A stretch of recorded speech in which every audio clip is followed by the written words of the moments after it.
Ahora les voy a poner una nueva fórmula, la cual les mandaré de ejercicio a que demuestren que en realidad es bastante fácil.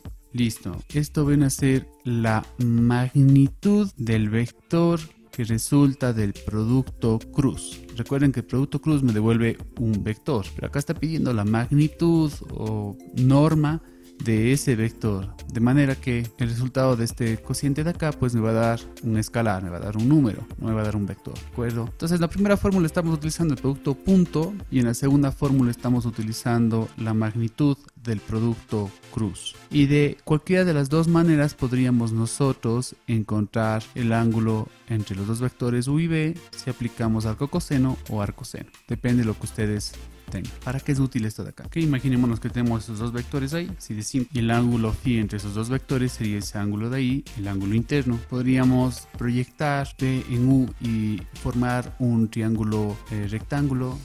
Entonces, por simple trigonometría, esa altura que yo tengo ahí, h, o la longitud de ese lado, sería igual a la hipotenusa que tengo ahí, que sería la magnitud de b multiplicado por el seno de phi, ¿de acuerdo? Ahora, si nos fijamos un poquitín en la fórmula que yo tengo ahí arriba, tengo yo esta fórmula de aquí y despejo la magnitud del producto cruz. Imaginémonos que yo a partir de estos dos vectores u y b formo un paralelogramo de la siguiente manera, simplemente trazando paralelas, ¿de acuerdo?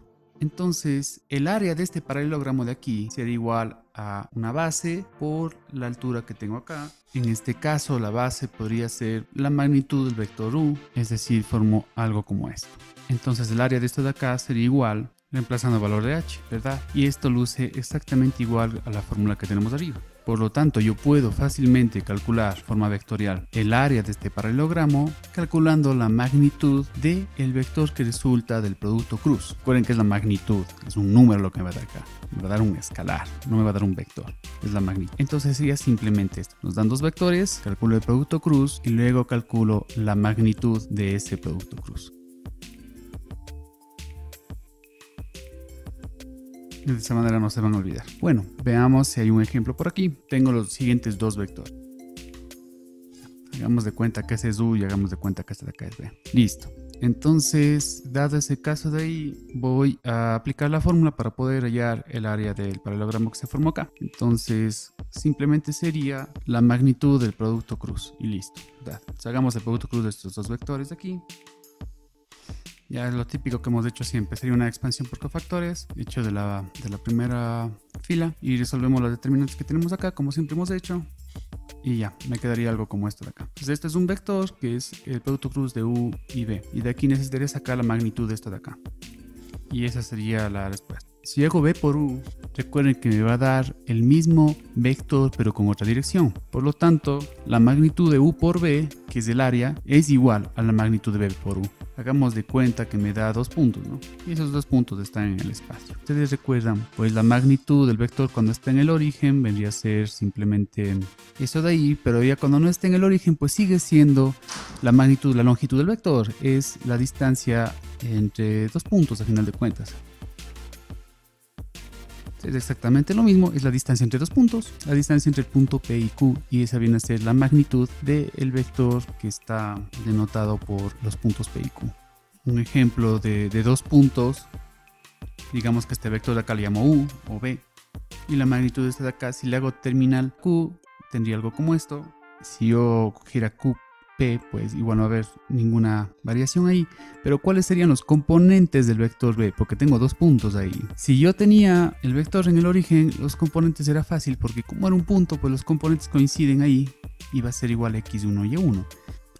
Ahora, el caso que tenga yo ya no el otro punto en el origen, que es conveniente, sino sería algo como esto. Si Q es el terminal, el primero sería 3 menos 2 y así con el resto también. ¿Qué pasa si yo hubiera decidido en vez de hacer PQ haberle hecho QP? La magnitud no va a variar. Lo único que va a variar es, obvio, la dirección. Que si ustedes fijan era exactamente igual a lo que tengo antes, pero multiplicado por menos 1. Voy a tener el mismo vector, simplemente que la dirección va a ser diferente. Entonces tengo un punto P, tengo un punto Q y tengo este último punto R. Y se me dice que son 3 puntos que son dos lados adyacentes de un paralelogramo. He decidido llamarles U y he decidido llamarles B. Por lo tanto, U va a ser QR y B sería QP. Es QP, el punto terminal es P. Por lo tanto, sería... Ok, y ahí están mis dos vectores entonces. Y ahora sí me tocaría hacer, calcular el área del paralelogramo que dije yo. Así que voy a hacer el producto cruz, siguiendo lo mismo que me habían preguntado antes, que no me importa si pongo U por B o B por U, no importa porque la magnitud va a ser igual, lo que cambia es la dirección. Voy a hacer acá primero U y luego voy a hacer B, y luego saco la magnitud de eso de ahí, ¿verdad? Y como siempre resolveríamos las determinantes y ya está. Y ese sería U por B, y recuerden que ahora me faltaría simplemente obtener la magnitud de esto de acá. 125, ¿no? Esa es entonces la idea. ¿Qué es lo que está diferente aquí? Que no me dio dos vectores, sino me dio 3 puntos. Correcto, entonces. Ahora vamos a ampliar esto a volúmenes, ¿de acuerdo? Entonces igualmente hagamos de cuenta que tengo los vectores así, y que de igual manera puedo formar un paralelogramo trazando las paralelas, eso de ahí.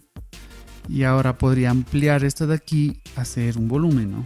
Y obviamente acabaría de trazar, y evidentemente puede tener otras formas y podría estar rotado para que se vea mejor o etcétera. El asunto es que la altura que yo necesito para obtener el volumen de ahí, si bien estamos bien que esta sí va a ser la base, es si no hay vuelta que dar, y aquí va a ser igual esa base de ahí. Si estos son dos vectores, este es U y este es B, justamente esa base de ahí es un paralelogramo y habíamos quedado que es simplemente la magnitud de producto cruz. Ahora la altura que yo necesito utilizar sería en este sentido. Ok, va a ser vertical. Esa es la altura que yo necesito. Va a ser realmente una proyección de este vector al que yo voy a llamar W. Si se dan cuenta, ese vector de ahí que está completamente vertical es ortogonal tanto a U como a B. Claro, U y B están en un mismo plano, están asentados a una base, y este otro vector está apuntando hacia arriba. Es ortogonal a los dos, es decir, este vector de acá es bien sea U por B o B por U. O sea, el volumen de este paralelepípedo vendría a ser pues esa área por esa altura, ¿no es cierto? Esa área de la base vendría a ser, ya habíamos quedado esto de aquí, y esto tengo que multiplicar por este H. Si yo tenía, por ejemplo, aquí, podía tener la proyección de U en B, esto de acá. En el caso que yo tengo ahí es, estoy hablando de W y estoy hablando de U por B, producto cruz de U por B. Esta es la proyección de W en el producto cruz. Esto es lo que vale mi dichoso H de arriba. Y por lo tanto, el volumen que yo tenía aquí ya se actualiza y me quedaría algo como esto.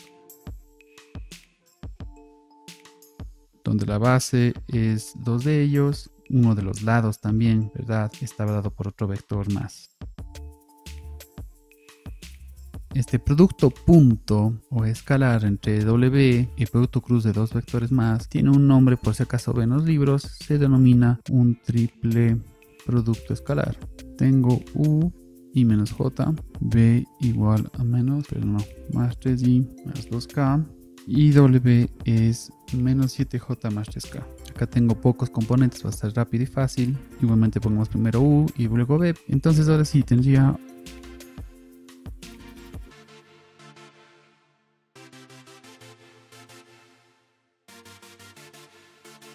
y ahora tengo acá W. Ahora vamos a hacer un producto punto. Y acá tendría más 9. Y si todo está bien, pues ese debería ser el volumen.